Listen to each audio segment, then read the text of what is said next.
Then, 6 minutes into the flight, something begins to go wrong. An alarm is sounding a warning that the plane is dangerously close to the ground. The captain takes control of the plane. Dennis, I have it. The passengers are unaware of the growing danger. While in the cockpit, confusion mounts. 2574. They're going to bring everybody in on 26 or 27. Okie dokie.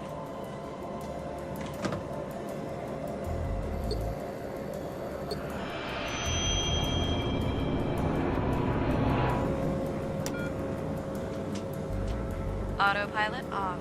Continental Express Flight 2574 and its 11 passengers nears the end of its 1-hour flight from Laredo to Houston, Texas.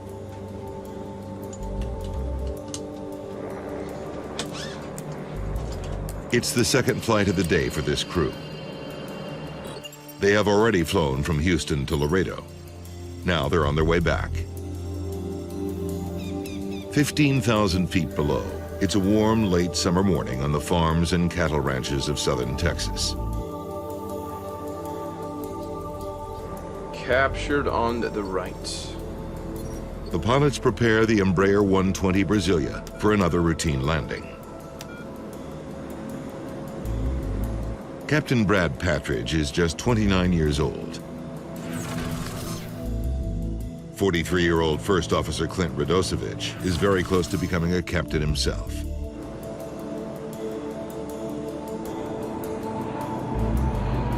They're less than 70 miles from Houston, home for both pilots. Pushing this descent, making like the space shuttle.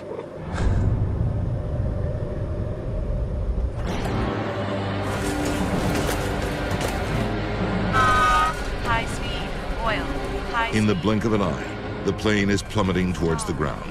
It drops 2,000 feet in just a few seconds.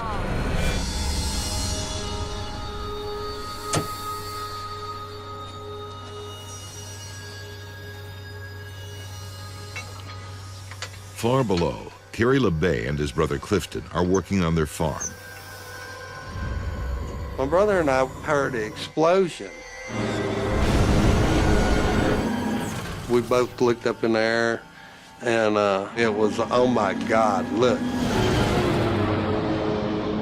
Seen a plane coming out of the air.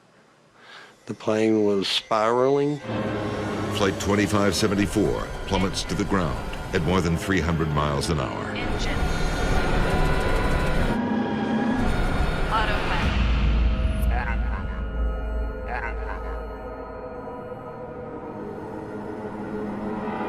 Unit 1 channel. Unit 1 channel.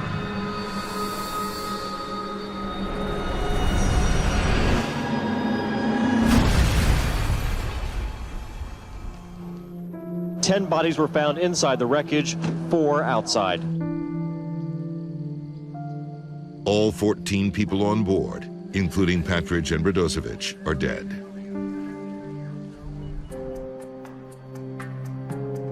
The NTSB blames the accident on the failure to reinsert all the screws holding the left leading edge to the tail. My heart reached out to the people that had worked on the airplane because I knew this was a human error. And whoever had been involved in that maintenance, I'm sure, was going to feel very badly about the situation. The safety board also takes the unprecedented step of faulting Continental Express for not making sure all maintenance procedures were followed. As they begin their descent with no tower to guide them, Captain Gatke's radio communications are critical. King Air 1127. Delta's taxiing out. Takeoff on runway 4. They're using 4. A King Air A90, a much smaller twin turboprop, is taxiing out to runway 4. King Air 1127, Delta holding short of runway 4. Be to take in the runway for departure. The commuter plane is now 90 seconds to touchdown. 500. The King Air is in position and holding.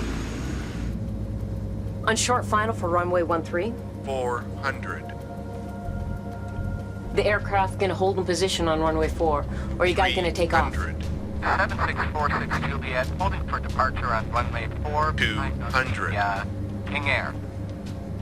Okay, we'll get through your intersection in just a second, sir. 100. We appreciate that. Finals are complete. At the same moment, flight instructor Paul Walker is in a hangar at Quincy Airport.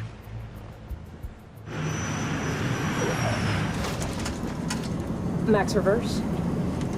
Oh, Christ.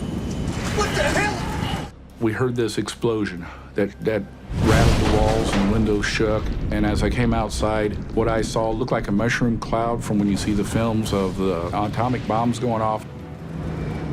At Quincy Airport, Paul Walker rushes toward burning wreckage on the runway. I would say I was at the crash site in less than a minute and a half. As he draws closer to the fire, Walker makes a bone-chilling discovery. It's not only the King Air engulfed in flames. 2 planes are on fire. Open the door! Please! Someone help! Open the door! Open the door! Another pilot comes to help Walker on the runway. The main exit, an air stair door, is directly behind the cockpit. I grabbed the handle and attempted to open the door. I tried everything I could do in the world, and I could not get that door to unlatched. I can't do this! I'm gonna get help! Leaving the airplane was one of the more difficult things I've ever done in my life. When I looked at the captain, there was part of me that knows that she knew that by the time I got back, it would be too late. That I was literally their last hope.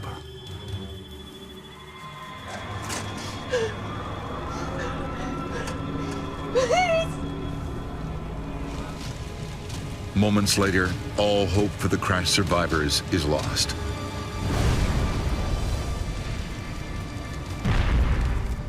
It was easily less than 2 minutes from the time I was standing by the left wing till it exploded. I felt like I failed.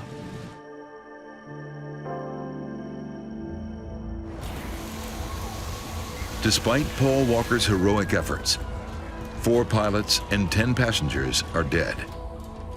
It's one of the worst runway accidents in North American history. The crew realizes they've been hit by a missile somewhere on the left wing. Their Airbus has become the first civilian aircraft casualty of the war. Jelly 2-1. Hey, Gramps, did you guys say there's an aircraft on fire? This remarkable video was shot with the infrared heat-sensitive camera of a U.S. Apache attack helicopter. Could you confirm if there's smoke Coming from the aircraft or fire or anything like that? Tower Dragon Teamer 5-4. You can still see smoke and flame coming from the left tip Of the left wing. Okay, left wing tip fire and smoke, huh? That's affirmative. Thank you. With no hydraulic power, the crew has to crank open the landing gear doors and let the wheels drop down by gravity alone.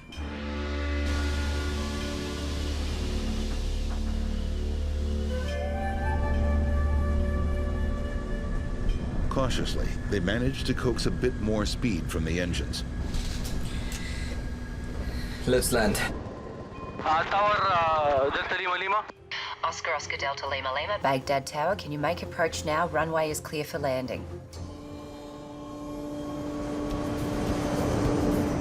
They're swinging around to the right, trying to keep the plane steady and descend all at the same time, using nothing but the engines. Airport's at 340, come right. Now 320.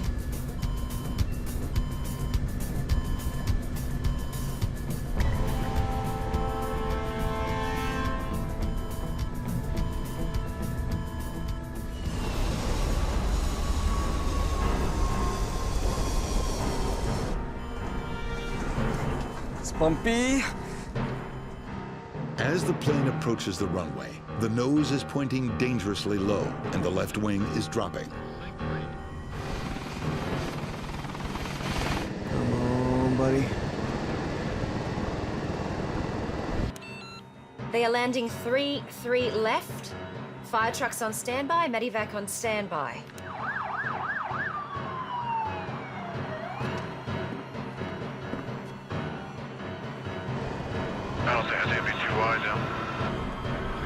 Steady. Steady. Come on, buddy. Back. Okay.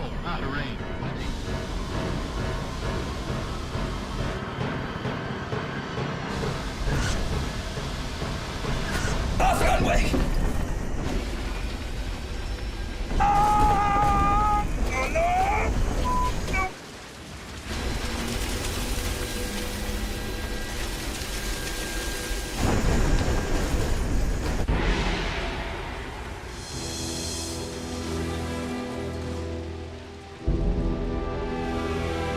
He's in the dirt.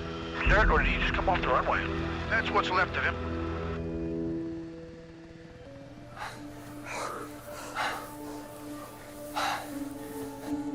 The DHL Airbus has managed to land through an incredible feat of flying.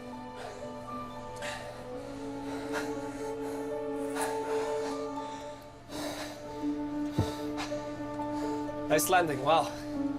Confirm, evacuate? Evacuate. Evacuation. Both. I handle.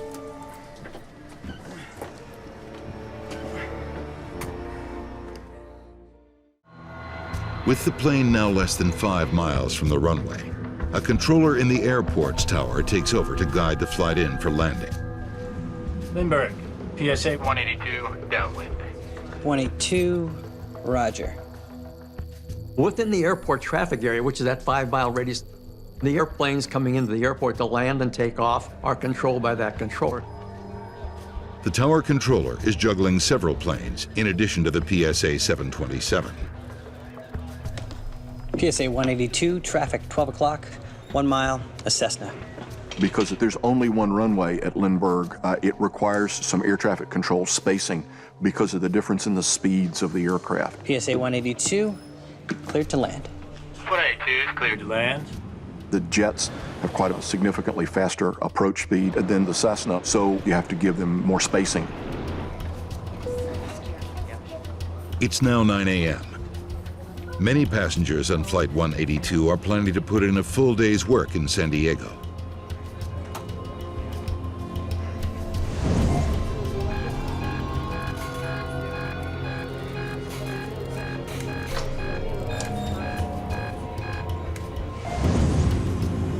Gear down.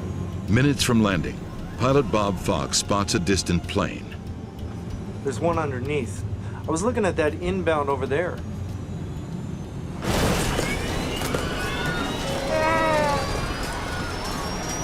Easy, baby, easy, baby.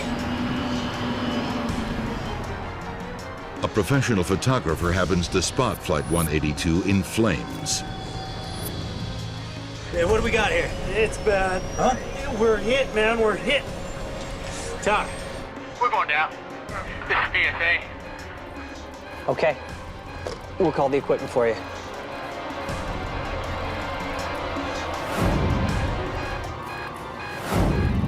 The approach controller's radar reveals that the 727 has collided with the Cessna. Jesus Christ, it's an aluminum shower. To have 2 aircraft under your control collide is the worst nightmare, I think, for any controller. I don't think anything else could be that bad. This is it, baby. Brace yourself. Ma, I love you.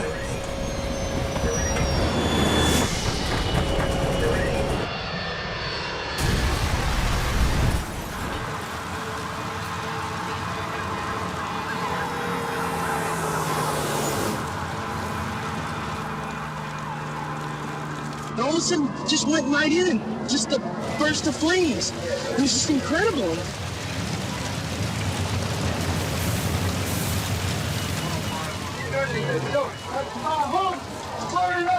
Can't do anything about it. Come on. And my hair stood up on the back of my head when I learned that this crash had occurred. This huge mushroom cloud of smoke and fire was seen by thousands of people.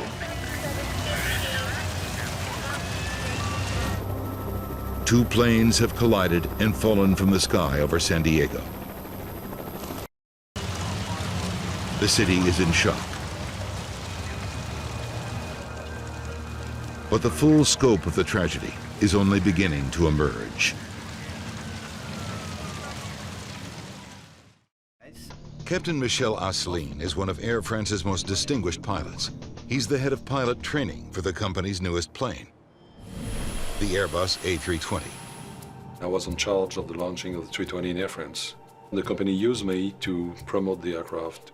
Speeches to make, I was constantly on the television, on newspaper.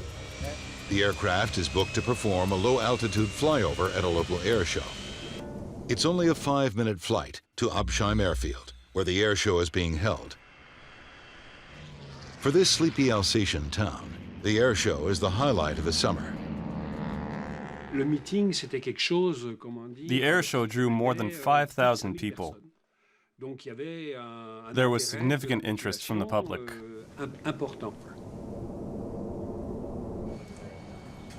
Many passengers have friends and family watching from the ground. Air Charter 296, good afternoon. Absheim, hello. We are coming into view of the airfield for the flyover. Yes, I can see you. You're cleared. The sky is clear. Gear down. Flight 296 makes a gentle turn to line up with the runway. The pilots must now lose more altitude and speed to get into position for the flyover. 200. 200. Mesdames et messieurs, votre attention s'il vous plaît. L'Airbus A320 arrive. For Assouline, this will be the most delicate part of the maneuver. He must keep the plane in a stable position, with the nose up, but not too high. I looked at the ground and said, look, he's not high enough, because you could see the grass right out your window. Okay, I'm okay there. Disconnect auto throttle. He disables one of the plane's safety features so that the computer won't speed up the slow-moving plane. Only now, Captain Assouline sees something that makes his blood run cold. There's a forest in the path of Captain Assouline's plane. 30. Take off, go run power. He selects the highest thrust setting and pulls back on the controls, expecting the aircraft to pull up. But the plane keeps dropping. Get me!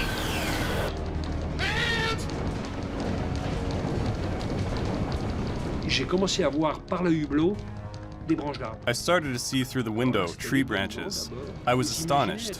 You can imagine being on a trail in a large vehicle, a bumpy trail, driving at 80 or 100 kilometers an hour, and you're shaking from all sides. It was like that. I was saying to myself, the plane has to stay in one piece, because if the plane stays whole, we'll be okay. If it breaks up, we're done for. S'il casse, c'est fichu.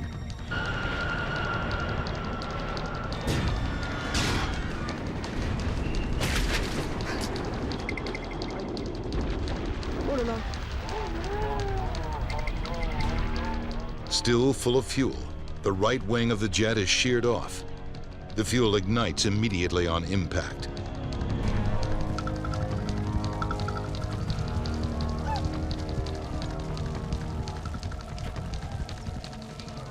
We stopped very quickly. And on the ground, I broke my seat, just because I was holding very firmly. I broke my seat, and I could see a lot of flames all over. The first officer is badly injured. And he has a lot of blood. And even with the full harness, he hit something in front of him. What the hell have you done? I don't know. I don't understand. 3875, good night now. Thunder 518, taxi across runway 24 left. Contact ground point.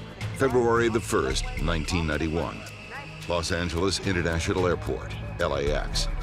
246 heading 270, contact Los Angeles departure. Thank you, US Air 1493. You're cleared to land 24 left. Cleared to land 24 left, 1493. Traveling at 150 miles per hour.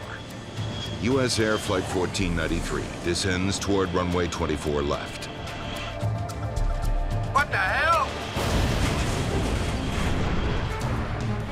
I pointed to the aircraft and yelled, "U.S. Air is crashing."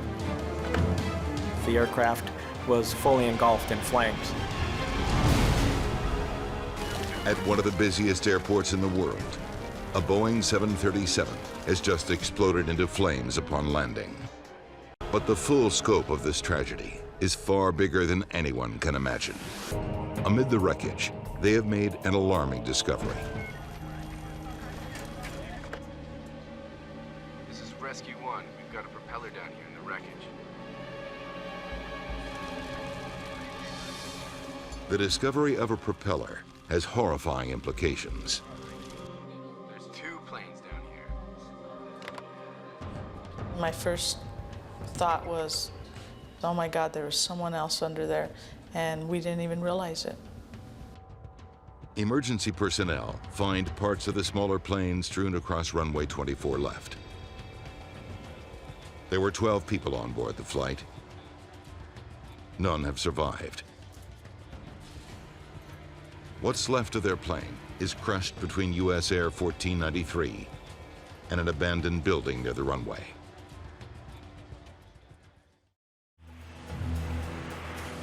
January 25th, 2010.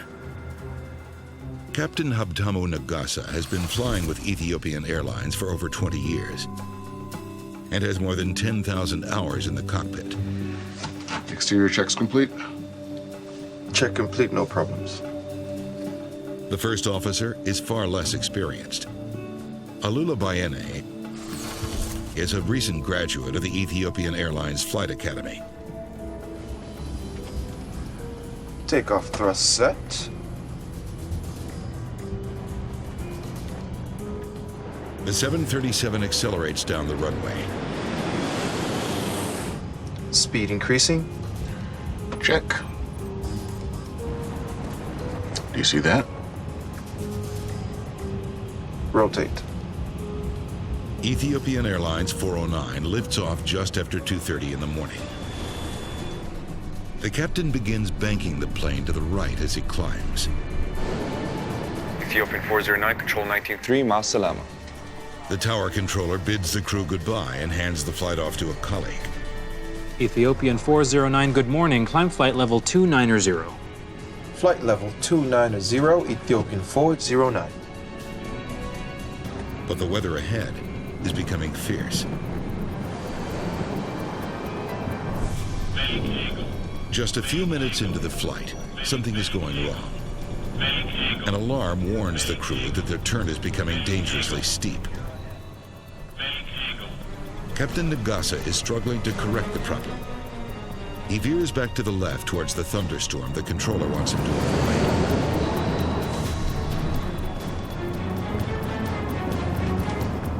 The controller sees that Flight 409 is starting to veer back towards Beirut. He warns the pilots again that they need to turn. Ethiopian 409. Follow heading 270. Turn right, heading 270. Right, heading 270, roger. Okay, what heading did he say? 270, set. The cockpit fills with a disturbing sound. What is it? The control columns vibrate, warning them that the plane is about to stall. Speed! What is it? Go around, go around. Roger, go around. The captain pushes the throttle all the way up to go around power. But their situation is even more dire. The chaotic motion of the plane is torture for passengers.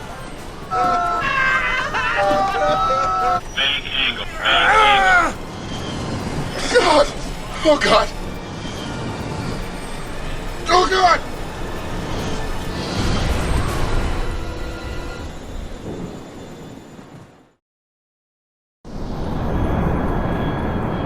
It all started 15 months earlier. Polish Air Force Flight 101 is carrying 89 passengers, including President Lech Kaczynski. 4 of Poland's best pilots are in the cockpit. They're elite military airmen from the country's Special Aviation Regiment. Have you decided yet? Throttle down. Throttle down. Just after 10 o'clock, the plane begins its descent to Smolensk. The state flight from Warsaw took off at 9:27 this morning.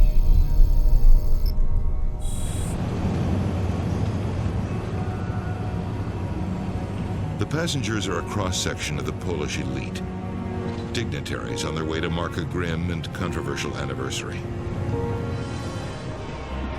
In 1940, Stalinist forces marched 22,000 Polish officers and intellectuals into Russia's Katyn forest to be executed. Until the fall of communism, the Soviets denied all responsibility for the Katyn massacre. Few understand Poland's troubled past better than President Kaczynski. He's a highly respected statesman with political roots in the anti-communist solidarity movement of the 1980s. By visiting the memorial near the site of the massacre, the Polish president is taking an important step towards reconciliation. The elite crew is flying a Tupolev Tu-154M, an extremely popular Russian-built plane. As they get closer to the airport, the workload picks up. Captain Arkadiusz Protaziuk is the only member of this Polish crew who speaks Russian. He'll have to handle the communication with the tower. Good morning. Polish 101 acknowledge. Polish Air Force, we have fog. Visibility is 400 meters. Understood. Polish Air Force 101. Heavy fog, visibility is only 400 meters. Captain Protaziuk takes his plane lower to get a first-hand look at landing conditions. But as they get closer, the fog gets even thicker. Then, the situation takes a turn for the worse. As the crew strains to catch sight of the runway, the sound of an alarm suddenly fills the cockpit. 100 meters. Terrain. We are leaving for a go-around. In the cabin, passengers are preparing for an imminent landing. Terrain. Pull up. 90 meters. But the crew is struggling to make the plane climb. Terrain. Pull up. Terrain. Pull up. 40. Terrain. Pull up. Terrain. 30. 20.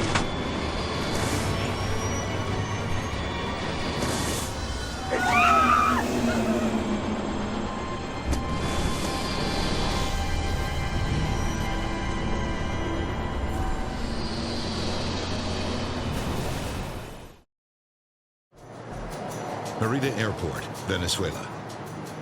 On February 21st, 2008, the crew of Santa Barbara Airlines Flight 518 arrives for the last flight of the day. Hello, sir. Welcome aboard.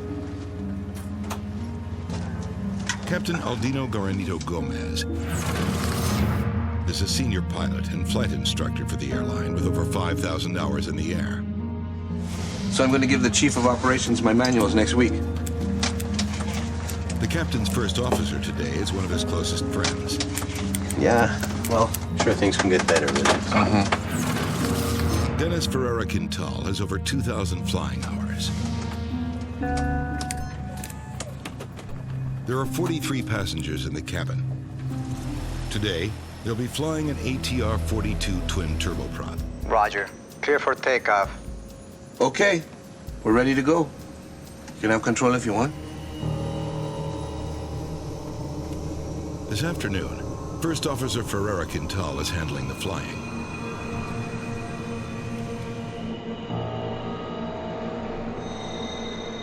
$70 knots. The captain monitors the instruments. V1. And rotate.